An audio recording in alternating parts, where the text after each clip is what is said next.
Welcome to the EquipCast for the Archdiocese of Omaha. Designed to help leaders to transform their cultures, to embody the pastoral vision, to be one church, encountering Jesus, equipping disciples, and living mercy. Good to see everybody here. Thanks everybody for being here. If you're watching this video right now, it's because you caught a live and unedited version of something we call the EquipCast here from the Archdiocese of Omaha.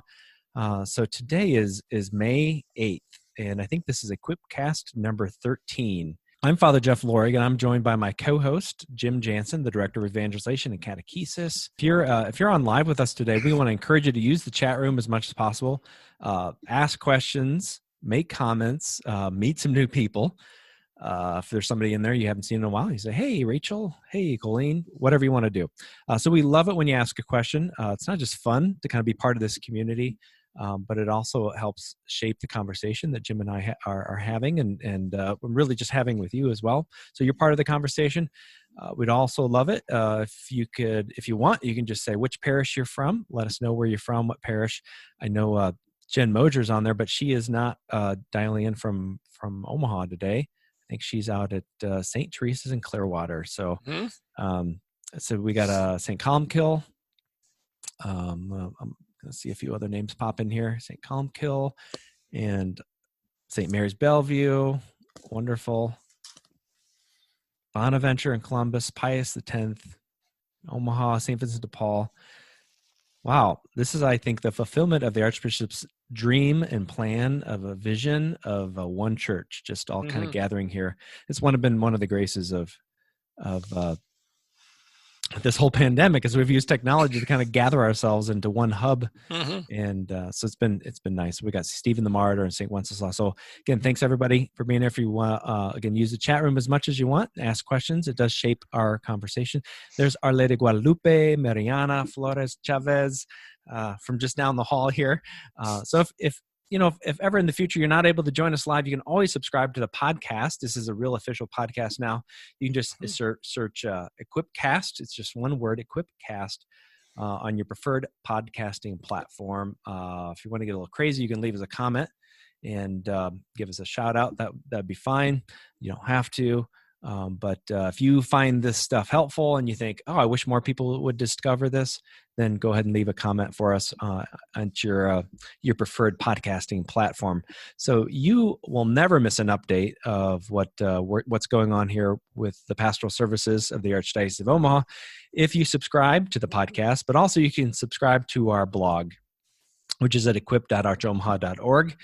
And you actually, after the end of this, probably on Monday, Whitney Bradley, our producer, will post. Hey, Whitney. Yeah, thanks, Whitney, for all that she does to help make this thing happen. She'll post the show notes, like all the references that Jim and I make, and maybe even give it a little outline of what we talked about. She'll put that on the equip.archomaha.org site probably Monday or Tuesday, maybe even tonight. I don't know if she gets crazy. So again, we want to thank Whitney for kind of pulling everything together. So without much further ado, we should talk about some myths of evangelization. Oh, yeah.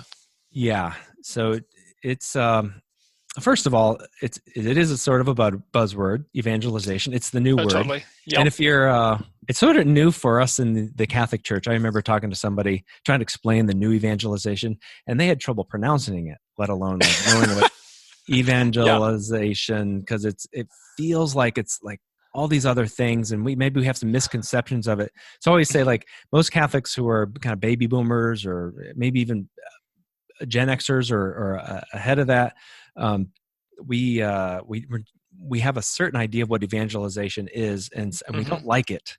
And, we don't like it. But the reality is that that one person that joins the Catholic Church, as if one person joins the Catholic Church, 6 people are leaving. That's real data. That's kind of the brutal reality we're in. And I would like to make the case that one of the things we've forgotten is our identity. We forgot who we are, and essentially our identity, our vocation, our purpose is to evangelize, not just know how to say it, but know how to do it. And in order to do it, you have to sort of get rid of and destroy all those myths that sometimes we believe in. So tell me more about this buzzword you keep hearing about, Jim Jansen. You're sort of the expert on this. You're like the director of you must do a lot of evangelizing. Oh yeah, nothing but street corners.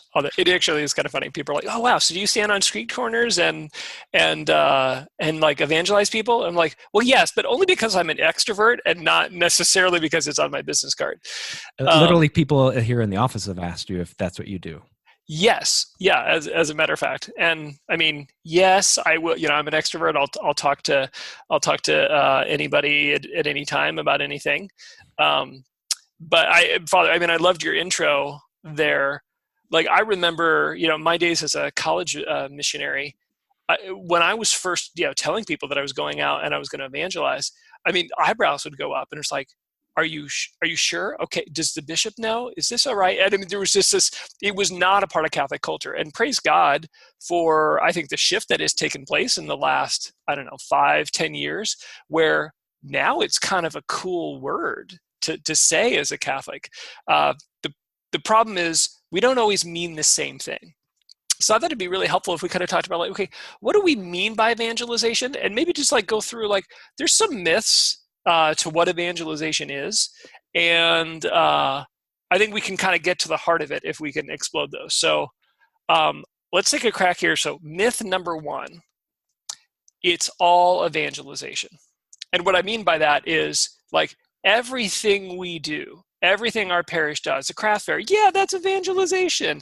And the spaghetti dinner, and just like everything we do, sometimes because evangelization is understandably center stage. I mean, it is kind of like our core, right? Like Paul VI said, like, the church exists to evangelize. It's our deepest identity. So at some level, it might make sense that we would that everything would be evangelization. That actually isn't necessarily helpful to imagine that everything we do is evangelization. Certainly, everything we can do can serve the Lord, and everything we do. I mean, the church has a very broad notion of evangelization. Everything from, like, that kind of wordless witness that we offer our neighbor to sending people, commissioning them for their own kind of personal mission. That whole spectrum can be evangelization. But if we were gonna zero in on one maybe irreplaceable moment of evangelization, that would be proclamation. That the core of evangel, and this is, I'll like maybe digress here. Like, this was a big conversion point for me, because, like, literally, when I said, like, when I was doing college ministry, I told people that I was going to be evangelizing. That is not what I thought I was signing up for. And I distinctly remember one of my roommates telling me, it's like, "What? You're not going to be one of those people walking around talking about Jesus, are you?" And I was so offended at the thought that I actually punched him. In the arm? Which, no. I wasn't good aim, so I don't think I actually got him squarely in the jaw. But I mean, we're friends to this day. He was in my wedding. Great man. God bless Dave Webbingen. Love you, Dave. But, like, I punched him because I was so offended at the thought. And that's actually not a bad job description, right, of somebody who has missionary on their business card, walking around talking about Jesus. But I was part of that kind of, I was raised Catholic and I was raised faithfully Catholic, but evangelization was not part of my self-identity as a Catholic. And it was really my time as a missionary, and it was my studies as a grad student when I was studying theology. It was the words of John Paul II. He said, of all the things, and I'm paraphrasing a little bit here, but in Redemptoris Missio, of all the things that we do that prepare the heart, and all the things for someone for conversion, all the things that we do afterwards to help them mature as disciples, the moment, the hinge on which all evangelization turns is a clear proclamation of the gospel. So you're saying the great line from St. Francis of Assisi that we need to preach the gospel at all times, when necessary, use words. What you're saying is not true. First of all, we're not quite sure he said it, but you're saying that it's not true. It's a half myth. In fact, you're saying, yes, of course we need to be good witnesses. Nobody will ever believe us what we have to say unless we actually are living it. So you have to be a good witnesses. But you're saying at the heart of evangelization is we have to proclaim the gospel with words. Yeah. With our lives, but also with words. With words. I mean, John Paul II, that same thing, he said, it is not evangelization if we're not talking about the life, death, resurrection, and promises of Jesus Christ. I mean, it's just not evangelization if we're not doing those things. What would be some practical consequences for, Oh okay, my if it's all words and you got to talk about Jesus wherever you go? I'm not actually comfortable with that because I don't talk about Jesus when I go to the store. Yeah, well, I mean, it's not necessarily, so there is like this idea that how we share the gospel, it matters where someone is at in their personal journey. And it matters what kind of relationship we have with them. So some people have this extraordinary gift where they seem to be able to, talk about Jesus very naturally in the checkout line. I'm an extrovert, but I'm not like that kind of an extrovert. I think one of the practical consequences, and I'm thinking about, right, for like our DRE friends and youth ministers, anybody who has the task, a teacher, if you have the task of catechizing young people, right, teaching them about the faith, and let's say hypothetically, they seem a little uninterested, right? They seem kind of disengaged. They're not, they're not like, it's like, oh, they're not as into it as I would think. Maybe it's because we've missed a step of evangelization. So super practical, like if they don't want it, something's missing. Or So put another. so an example, I'm sorry, teaching them the 7 sacraments or something like that, like all good stuff. But Yeah, I've sat in that classroom before, sat in it, and I've also taught in it. yeah. And I've been on both sides. yeah, so I know that I was bored by it, and then I was even bored teaching it because nobody was interested in it at all.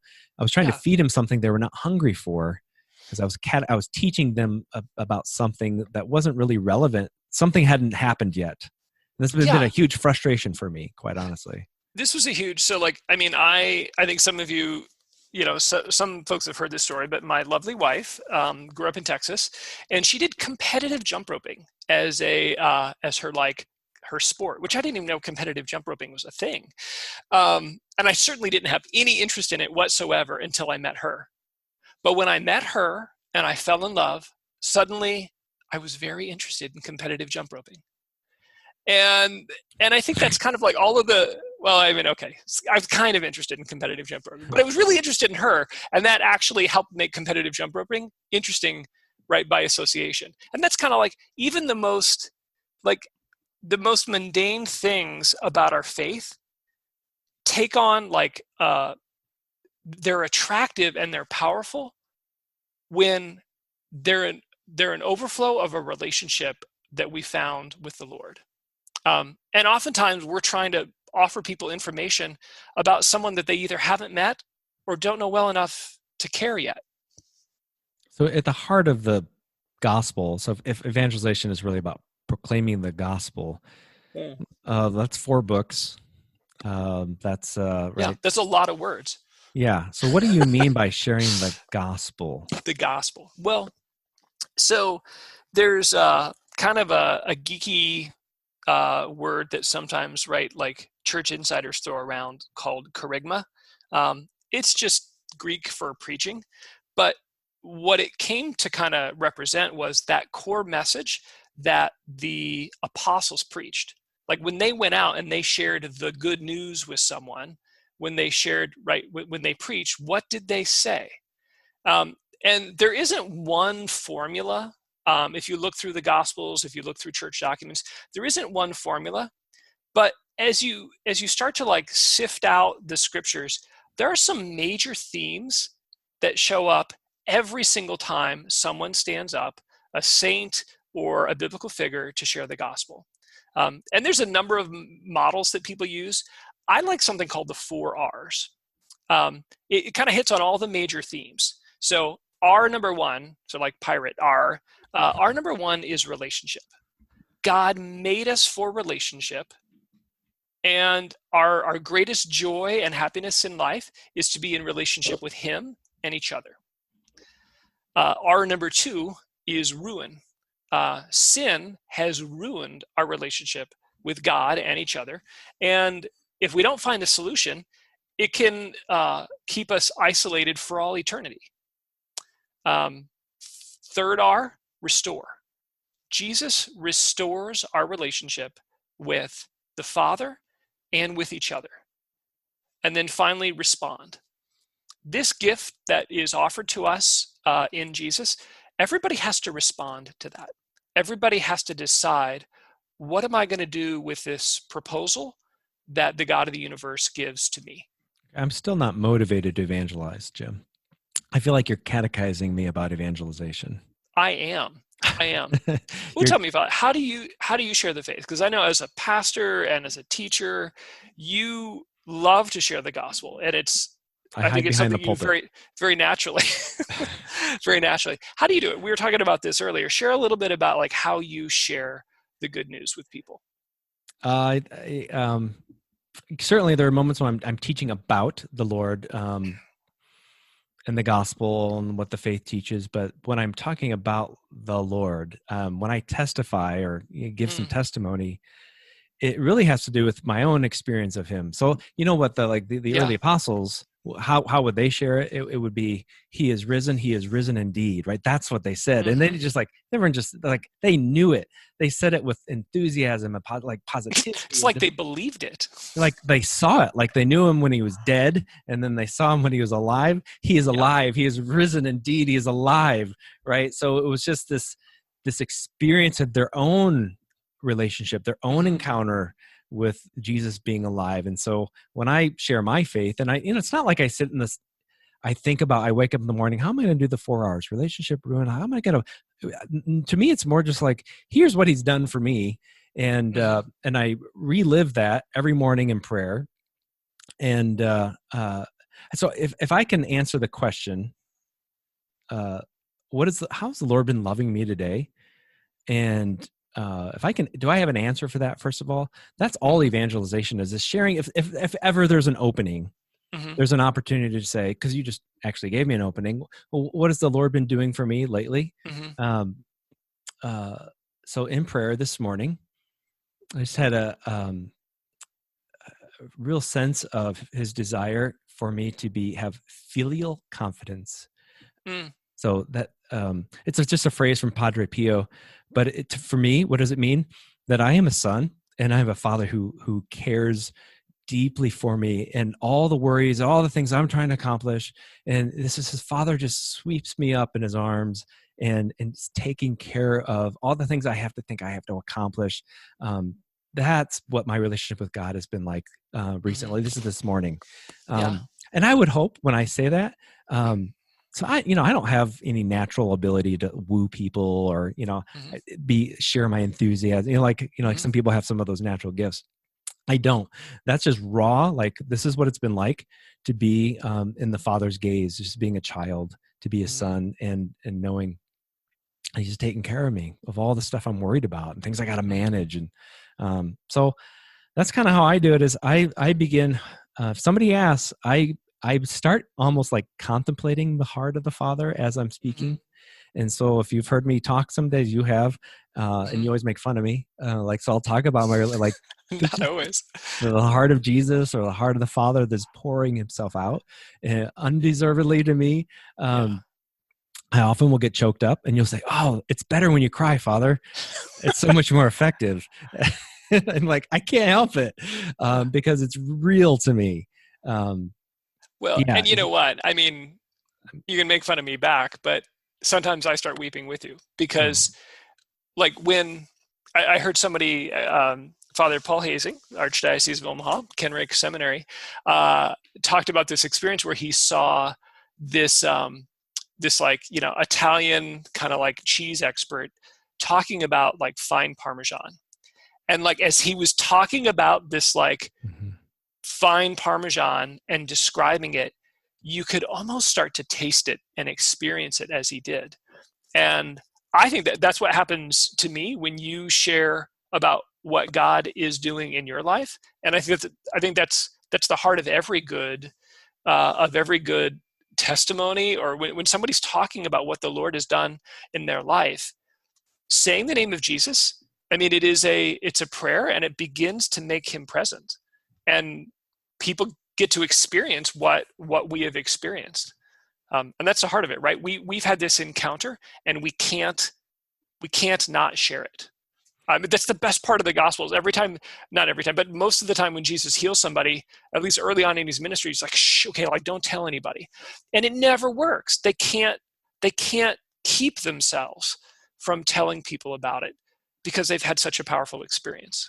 Yeah. So in to sum up your 4 R's, it's, I have a relationship with Jesus. He wants it. He desires it. I know that's what he wants for me. And I often ruin it, and he continues to restore it. Like just surprising me with his mercy almost on a regular basis. Why would you be so good to me? You're so good to me. And then respond to say, why are you so good to me? I'm so grateful for you. That's it. So just sharing that little story, that's the 4 R's. It's not so much you're sharing the gospel out there, you're sharing the gospel that's already alive within you. So at the heart of it, so we say like Diane Kiter's just saying, totally agree with you. Like being genuine is a requirement. Who knew? And genuine about the real relationship that's happening between you and the Lord. How has the Lord been loving you today? And if you're living in that every day, then you'll always have an answer to if ever it comes up when somebody asks. I do think it's hard. Just to bring up Jesus in a conversation. It is, yeah. Yeah, so I just... How would you do that, Father? Because, I know there's obviously a fine line between, like, you don't want to be pushy, but sometimes you get the sense that the Lord is inviting you to take a conversation deeper. How would you do that? So I want to tell you... In a natural way. I think the Lord has been... I think he's been obviously very generous in helping us with this podcast. So this morning I was reading... No, I was listening to a podcast, and this guy gets on. He's a pastor, and he's really successful, and just tremendous growth in his church. It's like, I want that. And he said, me and my wife, we use a book called "Sharing Jesus Without Fear" by William Fay and Linda Evans. And I'm like, oh my gosh, that's what Jim and I are going to talk about today. Sharing Jesus without fear. Well, so I just looked up, I Googled it, like Sharing Jesus Without Fear summary PDF. So then I found it, and in the book there's what he calls conversation joggers. So I think it would be totally awkward to like, hey, did you know I want to tell you about my relationship with Jesus? Like, oh, get away from me, weirdo. It's the best way. Now it's easy, but it used to be the best way to get your own row in an airline. Yeah, it's like, oh, good. I'm glad you're here. Not hard now. Do you want to talk about you? Yeah, now it's. Yeah, I want to talk about Jesus. No, and I also think it would be hard if you lived in town. I think about like my old parish in Creighton. Like everybody knows you. They know you go to church. You're the Jesus person. Oh yeah. How do you even bring this up? Like maybe you have a few beers and you finally get into a conversation. But obviously it's going to begin with a relationship, but it doesn't have to take much of a relationship to ask these 5 jogger conversation questions. So the first question is, again, have a relationship first, but you can just ask somebody in general, like, do you have any kind of spiritual beliefs? And then, also, because you're showing interest in somebody, people love to talk about themselves. So do you have any kind of spiritual beliefs? Another question, number 2 would be, to you, who is Jesus Christ? So you're not preaching, you're asking. So because once they start talking, then eventually they'll say, well, what about you? Well, let me tell you about who Jesus Christ is for me. Another jogger question would be, do you believe in heaven or hell? So you can sort of see this at a party or something like that. Or if you're just on a walk or, you just find the opening. They're easy questions. Another question would be, if you died, where would you go? It's a fun question. Depending on your answer, it may not be a fun question. It's a fun conversation that you could have. I love it, yeah. Without being preachy and being weird. And then the final 5th question, if what you're believing is not true, would you want to know? So I thought, so this pastor actually used it as he got his whole church to read the book, and the whole church sort of bought into it. They went from 200 people to like 2,000 people because the gospel was unleashed in the people, through the people, to reach more people. And you had all these little Christians going out and asking these questions, and then sharing their testimony by asking the question first. So it's a little tip. Need not be a pro tip. Not a pro tip at all. Don't need to be Jim Jansen to Yeah, do. you don't need it's like, what would we call that? It's not a pro tip. It's like it's okay to be an amateur tip. Yeah. So so because you don't have to be a pro, you don't have to be a saint. Hmm. Is that another myth? I think it is. Myth number Yeah. 2. Yeah. So myth number 2. This is one of my favorite. This is, if I could summarize this myth, this is like we need to renew ourselves first. I got to be a pro. Yeah. Now, sometimes this is like a personal thing. Like, I am just not smart enough. I'm not holy enough. Sometimes it's organizational. No. Our parish is a mess. We're going to focus on ourselves first. And there is a half truth there, right? I mean, you can't give what you don't have. So, I mean, at some level, like, yes, we're all called to be saints. We're all called to, like, it's hard to talk compellingly about a relationship with Jesus when you don't have a relationship with Jesus. But it's a lie to think you have to be a theologian, or you have to be, right, like, you have to already be a saint in order to share him. Like, part of the way Jesus makes us saints is in our going with him, in our sharing on mission. There's this great quote from Pope Francis in The Joy of the Gospel, which is just, I just thought I thought it was really radical. He says, lengthy training is not required of those who have truly encountered Jesus. I feel like that is such a, depending on your perspective, is either really freeing or really frustrating. Right? If you're like wait, but I'm in the job of training people for evangelization or making sure that they're qualified.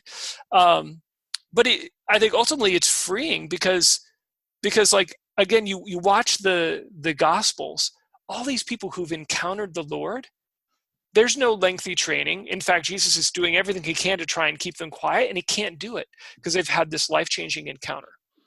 I like to think of the analogy of ski instruction. Father Cook and I went on a ski trip along with a bunch of other priests, and we were kind of talking about evangelization and with using the metaphor of ski instruction because we were all doing ski school that year. And we thought, sometimes it's hard to learn from somebody who skis the blacks. If you're on the bunny hill, but if you're on maybe you're on the greens, that's enough to share, to walk with somebody who's maybe on the bunny hill. So you don't have to be an expert. You don't have to have all your poop in a group or your ducks in a row. You just need to sort of know how to just be a few steps ahead to be able to evangelize. Yeah. So again, we all need to be renewed. So I think there's a lie in there that the enemy would love us to believe, like, you really don't have this together. You probably shouldn't even try to, like, who are you? Like, you're just skiing the greens. You can't even, how could you talk about? Yeah. Like, that's a lie. Yeah. Like, go to hell, Satan. I think part of, like, maybe like the way to heal that is, part of what it means, I guess, to renew ourselves first is to recognize that our calling as disciples of Jesus always includes mission. Like, Jesus never says, come and follow me, without also saying, and I will make you fishers of men. Like, Jesus, you can't separate being a disciple and being a missionary. Yeah, I think it's one of the misconceptions of Vatican II. Mm-hmm. Oh, there's lots of misconceptions of Vatican II. Let me just put this one. That's an episode. Yeah, we got a lot of followers on that one. What are they saying in Omaha? What I think one of them is, we tend to think that Vatican II it really just talked about the universal call to holiness. That's what it was. It's and great, yeah, Lumen Gentium, like, absolutely universal call to holiness. But that's not the only universal call. It's also a universal call to mission. It was trying to re-emphasize that as well. And for whatever reason, forget that the two go together. Like you're saying, come follow me and I will make you fishers of men. Yeah. You really can't, I mean, you really can't separate them. I mean, that's what, and God bless, right, Pope Francis, he's like, nah, let us think of ourselves as missionary disciples. Yeah, I'm sorry. I almost did an accent there. Sorry about that. Yeah, like an Italian. I saw your eyebrows go up. Well, it was fine. It was just a little scary moment, but we're good enough for your kids, but not good enough for the pros. Yeah. So, practically, how would you even do this? Well, I mean, so the practical application of this is, when we understand this idea of renewing ourselves, when we understand this idea of maybe renewing our parish or our youth ministry, our religious education, whatever, we never imagine that mission is like this secondary end stage part of it. So I'll give you like just super practical. When we think about prayer isn't just me and Jesus. Prayer is this time where Jesus gets to open my eyes and change my heart so that I recognize him hiding all through my day in the people that are presented to me. That prayer has a missional component. And again, I love like Evangelii Gaudium, the joy of the gospel. Like Pope Francis points out that St. Paul's letters, at the end of every letter, and usually, understandably so, we don't typically read the end of the letters in Mass. It's this like long list, and sometimes in the beginning as well, what long list of all these people. Oh, say hi to so and so, and I'm praying for so and so, and I'm praying for, and it's this beautiful image that St. Paul's prayers were full of people. And I mean, just my own prayer journey, I sometimes I'd be in the middle of, a me and Jesus prayer, and I'd begin to think about someone else and have this urge to pray for them. And for a long time, I'm embarrassed to say, I treated it like a distraction. Mm-hmm. And I'm like, oh, can't pray for widow so-and-so. I'm trying to talk to Jesus. And Jesus is like, hello, I'm trying to get your attention. So I think that's just a really practical example as we think about even something as personal, as intimate, and as me and Jesus as prayer. We're like, no, there's a missional component to that. Yeah. Another myth number 3. Ooh, myth number 3. This is my favorite, and this is the one that may get us the most comments here. Myth number 3, if we just fix the liturgy, evangelization will come automatically. Here's why I think that's like, now again, there's a truth here, right? Like the Eucharist, the liturgy is the source and summit of the Christian life. And particularly now, so many of us have this deep longing for our communal celebration of the Eucharist. For so many of us, that's been missing for our lives. But to quote, right, the Catechism, 1072, the liturgy does not exhaust the church's activities. It must be preceded by evangelization and catechesis. So I want to make a counter argument that would be a myth that kind of falls into this, I think. Don't you think we started really screwing up as a church after Vatican II? Like we sort of lost our way, didn't we? Like actually, I think we started screwing up as a church right after the original Pentecost. But yeah, probably. But there was a special time of screwing up. Yes, that happened. I mean, a lot of our beautiful big churches and amazing, it was Catholic Happy Land in the 50s, and then everybody, Bing Crosby and. Why do we have to change all that? And it seems like as soon as we change it to English and we soften things up a little bit, and the liturgy, because we turned our back on Jesus and we started looking at the people. Yeah, and I still see these arguments today. Like we just need to reorient ourselves. Literally, sometimes at Mass, do the ad orientem. We need to be facing a different way. Then, when we have right worship, then we'll have like the right way of evangelizing. Yeah. So that's strong. It's a strong argument. Oh yeah, well, and it's true. At least partially, right? Because, I mean, the Eucharist is the source and summit. But I think that argument highlights the Eucharist as the source of the Christian life. For disciples who love the Lord, a beautiful, transcendent liturgy where they lay their lives on the altar, unify themselves with the sacrifice on Calvary and with the community around them, and go out strengthened anew to engage a world that is at the same time desperate for Christ and hostile to him. Like, yes, the Eucharist is the source of evangelization, but it's also the summit, meaning evangelization, like the liturgy is kind of like one of the last stages of evangelization. I mean, it's not the end of the journey, but to put it another way, the Mass is inherently an insider's activity. It is only for the initiated. And that's the reason why it's really confusing if you try and bring somebody off the street who doesn't know Jesus, who's never been Catholic. I mean, not only do they not know what their lines are, they don't know when to sit, they don't know when to stand, but they don't understand what's going on, because the Mass by its very nature is designed for people who are already disciples. So it's not, you're not saying that we shouldn't restore the liturgy and clean things up a little bit. Oh, please do.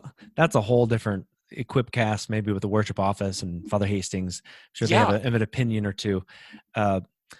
That's all good. We're not saying that shouldn't happen, but just saying like that is not the maybe step one for remembering who we are as evangelizers. Being on a mission. I mean, this is what I would say. This is the provocative thing. I would say, like, if you're going to say, well, which comes first, kind of chicken or the egg? I think evangelization is what does the hard work of restoring the liturgy.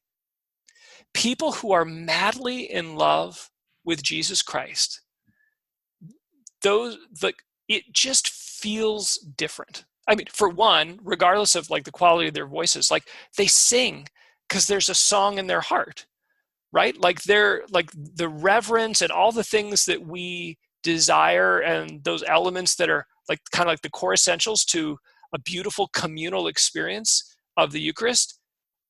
That it's not external for them; it's internal for them because they're in love.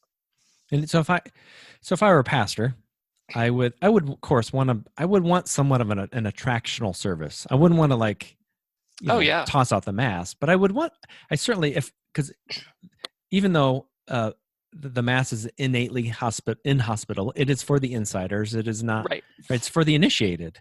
It's not for the come and see. Like that's not what the Mass is for. But every Mass that we have new here people. Yes. I'm new here. And their experience of the church will often be maybe not so much the liturgy.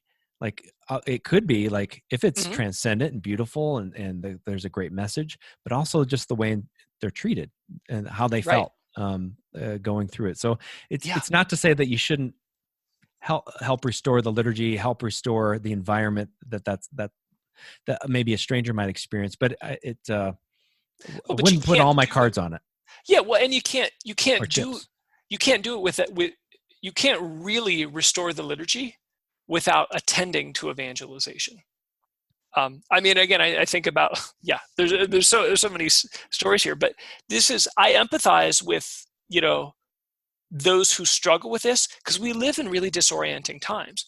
We live in this kind of time where the age is changing from an age of kind of Christendom, and where everybody who claimed the Catholic label, you could kind of assume that they had a relationship with Jesus, that they had been properly initiated, and you just can't assume that anymore. You cannot assume that just because someone has walked through the doors and is sitting in a Catholic church, that they A, know Jesus, or B, that they know that they've been properly initiated to this celebration. And that's disorienting. Like it's really confusing to have a group of, it's kind of like if I just had strangers regularly showing up at our family dinner. There's some kind of routines and rituals in the Jansen family household for dinner. And if strangers just like, and some of them are cool and some of them, anyway, but like if they, if strangers just keep showing up, like, well, that's disorienting. I'm in the habit of assuming that the people who are there are people who've been invited and who are already part of the family. But that's not the reality we live in right now. Especially, I think you mentioned this earlier, for funerals and weddings. Like, man, those are golden opportunities. Talk about a practical application. Those are golden opportunities where we can demonstrate hospitality and we can proclaim the gospel in a clear way. I mean, when people are thinking about those key moments in life, like, the beginning of a marriage, like, what is love? It's like, man, it's not too hard to jump off from the moment of a wedding to talk about God's love for us, God's desire to take us to be into his family. And obviously when you think about eternity in a funeral, man, that is a chance to evangelize and preach the gospel. Yeah. And I think having right worship can be inspiring, can be a key to evangelization. Yes. It's part of St. Augustine's story, right? Right. Part of St. Augustine's story is that he was captivated by the music and the beauty of the worship. But read the rest of the confessions of his story, there's this community around him, and there is a very clear, explicit proclamation of the gospel, really repeatedly. I mean, he is immersed in the message of the gospel. And it's only after months and years of kind of soaking in that he has his famous kind of come to Jesus moment. All right. I think there's just a lot more to talk about. Oh yeah, we could go with this, but we should probably write in with your hard questions and comments, and maybe we'll do another episode. Yeah, I want to go back. Help me move to myth 4. Okay, number four. This is also one of my favorites. I think it's again very pertinent for us. Yeah, it's my favorite myth. We're mythbusters here. Myth number 4: it is harder to evangelize in light of the recent scandals in the church. Now, again, I would say, I think that's a half-truth. I mean, Jesus says, right, that people will know we are his followers by the love we have for one another. And our gross and ugly failures of love intuitively tell people that we've messed something up in terms of following Jesus. I mean, Jesus also says at the Last Supper, they will... it's our right that he prays that we all may be one, and if our unity helps attract, our disunity seems to repel. So it's true that something gets more difficult in light of the recent scandals, but here's the deeper truth: Jesus has always been the best reason to be Catholic and Christian. And real evangelization is not about impressing people with our history, our philosophy, our works of charity, right, the beautiful liturgies, or anything other than the completely undeserved love that we have received from the Father in Christ. Like, Jesus is the best part about being Catholic. And I love our philosophy and our music and chant, but I'm not going to lead with that, right? Because I just have to be honest, like, as beautiful as our chant is sometimes, most of the time our music stinks. Most of the time our potlucks are cold. And if we're betting on our ability, I'm sorry, I know, too close to home. If we're betting on our ability to be charming, we're not leading with our ace. I think that this one's hard to argue with. The Catholic Church has Jesus, right? That's why you want to. So yes, it's hard. It's been hard. I bet you it was hard in France during the French Revolution. Oh my goodness, yeah. And what happened after that? Like, there's this kind of sort of a springtime of Catholicism. Oh yeah, huge, beautiful renewal that nobody really saw coming. I mean, part of it is, we have mistaken. There's this Cardinal Avery Dulles had this quote. He wrote an article for First Things, and forgive me, right? There's some like big words in here, but he said the problem with evangelization in the Catholic Church is that it suffers from an excessive ecclesial centrism, which is just a fancy way of saying we talk too much about ourselves and not enough about Jesus. Yeah, Pope Francis would translate that as self-referentialism. So when we talk about, look how great the Catholic Church is, it's self-referential. Like, the only light that the church has is because it's the moon, right? So it's the luna, the mystery of the moon. Yeah. The moon he would talk about, like the moon doesn't have its own light. The moon its light comes from the source, the sun. Yeah. So the church, whatever light it has, it's because of Jesus. Yeah, we shouldn't be scandalized by this. I mean, as Catholic ourselves, just read the Old Testament, read church history. How do we know that we're God's people? Well, God's people seem to like run away from him and screw up and embarrass him time and time again. So it's like, oh, cool, we must be God's people because we're embarrassing our Father right now. All right, let's go practical here. Like, okay. I can't believe in the excuse that I can't talk about Jesus at the Catholic Church or evangelize because of the scandals. So there's always going to be scandals. So practically, when scandals come up with conversation, what do you do? Yeah, two things. I'd say, number one, say something like this.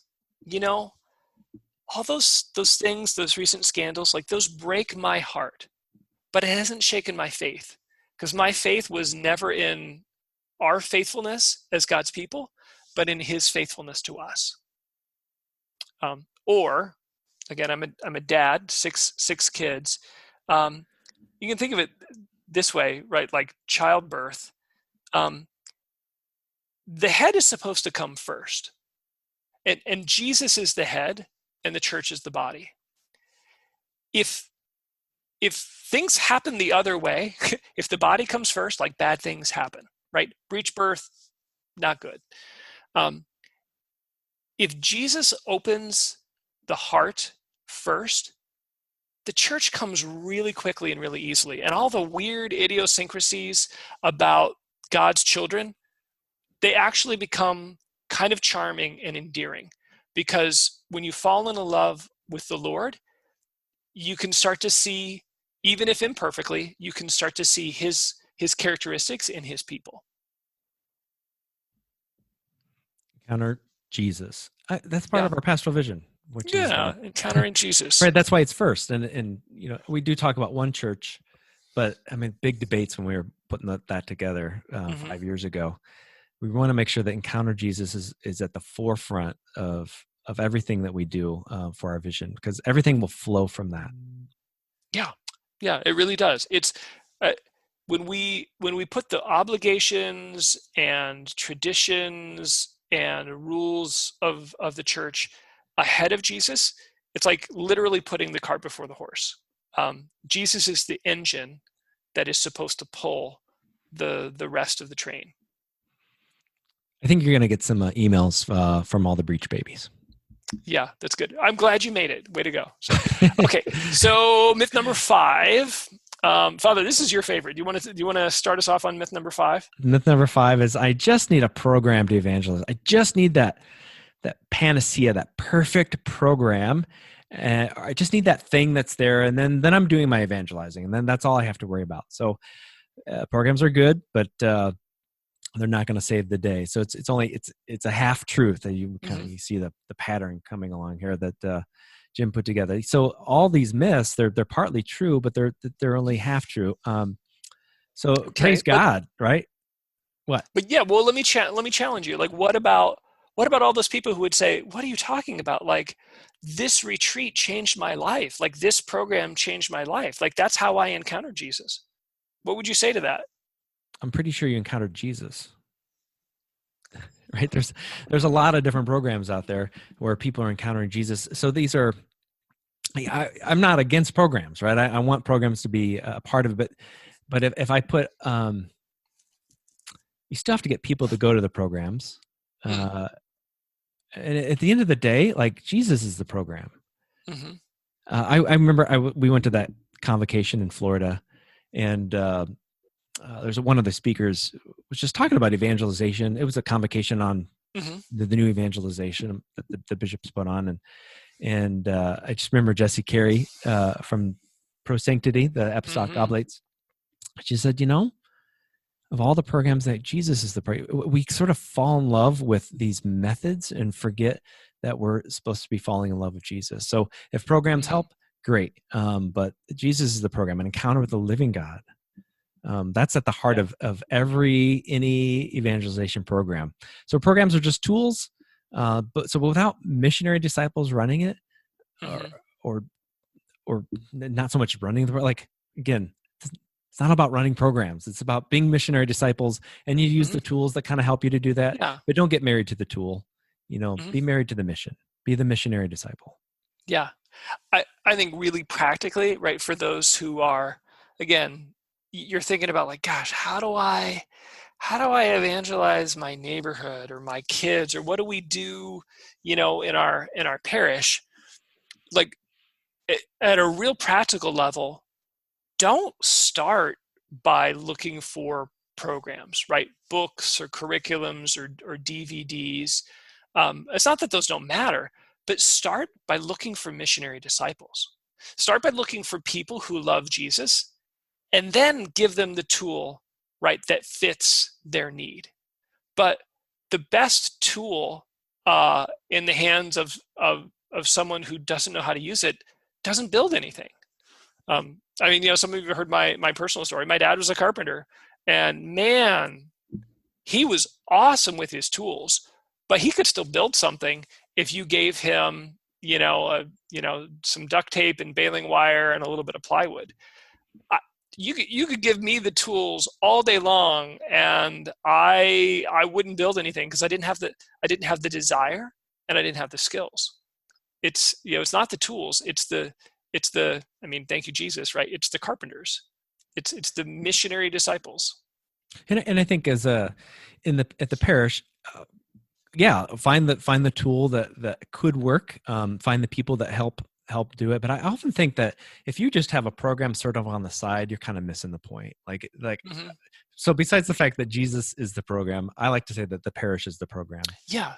Like if I'm on a parish, I might have Alpha, but Alpha is going to be the thing that the whole parish surrounds itself around. Like, or if I'm really into Curcio, like this is Mm-hmm. it's a comprehensive approach. Like we're going to talk about it. We're going to preach about it. We're going to help people to enter into these next steps. So it's not just the program, it's the program integrated into a larger program called the parish. This parish Yeah. where we encounter Jesus, we equip disciples, and we live mercy. So it's great. I'm at a parish right now at St. Cecilia's, and I love the parish. It's beautiful. We have a lot of awesome things happening, and we have Discovering Christ, which is kind of a alpha sort of we call it a conversion engine. It's an opportunity for somebody to encounter Jesus. It's an awesome tool, and we have some awesome people running it. And I should say awesome a few more times. I shouldn't. But it's also it's isolated from the rest of the program, sure. The parish, and it sort of lives on an island. And it could be so much more if we integrated it into our next steps, or like when we have so many strangers come to Cathedral, like, if you want to grow in this, you want to encounter Jesus, you want more of this, don't forget we got a Discovering Christ. Like instead of going up there and announcing that we have our trivia night is on Thursday night, and don't forget that drink specials are $5, and so it's an adult night only. So leave your kids at home because kids are annoying, and like those are the freaking announcements that I hear. Don't get me started, Jim. But I want to say I don't know if I did, but you're going. Yeah. Yeah, like that's not why we're here. Like there's so many strange, like to advertise for our trivia night so we can raise money for this or that, and then talk about leave your kids at home because it's a drink, we're going to be drinking and we're going to have an adult night, and like that's what the church is about. Like, no, I want to announce about like if you want more of what just happened here like you see Jesus on the cross at Cathedral and you see him in the gaze of the Father, like this just I'm sorry, but I want the Discovering Christ to be integrated, or the next step for a person to be integrated in everything we do. So if I have marriage prep couples, if I have baptism couples, like is there a next step for them? The parish is the program in order to encounter Jesus, who is the real program. Yeah. I mean, Father, all you're talking about is like for us to rediscover our core identity as a church, to be missionary, the reason we exist is to evangelize. Like that is a major culture shift, and it might be a good start to get an evangelization team or some program started, but that's not adequate. I mean, having a parish that has a small group of people that run an evangelization program would be like if the army is like, oh yeah, we've got a small group of people, they fight the enemy. I mean, it's the entirety of the organization has to rediscover our core mission and our reason for existence. Don't major on the minors, major on the majors, and the major is an encounter with Jesus. So that's why the parish exists. That's why the church exists. To help others encounter Jesus. So what if we offer some questions for reflection here? Okay. So just some things to think about. Like, where is the Lord giving you an opportunity to evangelize?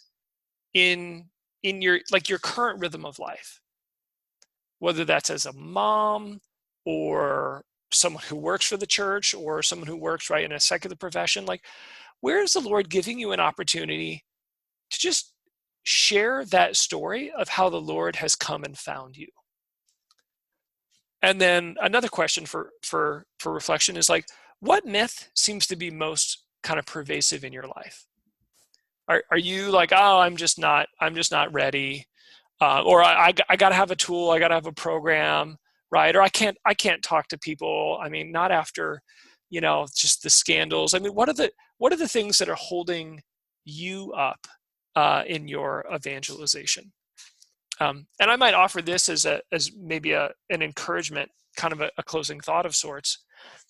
I really want to encourage us to notice the resurrection ministry of Jesus, right? So during his earthly life, before his death and resurrection, Jesus spends a lot of time healing people, preaching and teaching. And some of that is the same, but it seems like in his resurrection, Jesus has really zeroed in on two things. He's zeroed in on coming alongside disciples who are discouraged and recommissioning them. So it starts very early Easter morning with Mary Magdalene. She's clearly distraught, and when he speaks her name, Mary, he consoles her and he says, go tell my brothers. Right? He sends her on mission. She's referred to as the apostle to the apostles. Or you think about the discouraged disciples on the road to Emmaus. He comes alongside them, and when they have this renewed encounter with him in the word and in the breaking the bread, they become missionaries, and they run back and they tell everybody. Or maybe the most powerful example is Peter on the beach, right? Peter's like, he's got his own words of betrayal and denial echoing in his head, and Jesus encourages him and recommissions him. That's the heart of the ministry of the resurrected Christ. So I just encourage, let Jesus do that for you, and join him by encouraging and inviting others back into the mission of evangelization. And don't be discouraged by trivia nights. Yeah. Or craft fairs. Yeah, you were hard on the craft fairs. I might have talked a little bit too much about craft fairs last time. Yeah. Let Jesus come to your side, and because that's the heart of it. And yeah. And you don't have to be perfect at it, and you don't have to be perfect for him to come at your side.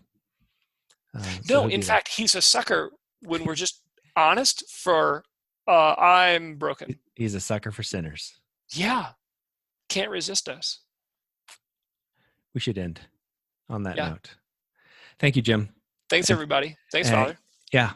Thanks, everybody, for joining us. We'll be back next week.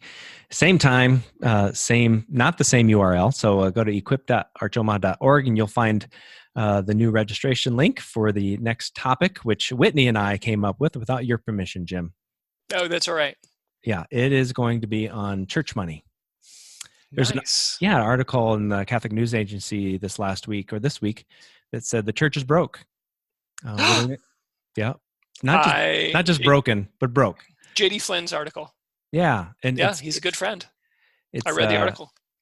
Yeah, it's catching a lot of press, and so we want to just talk about, okay, if the church is broke and the funds are running out, well, how would you raise funds? How would you raise givers? How do you do that in a church?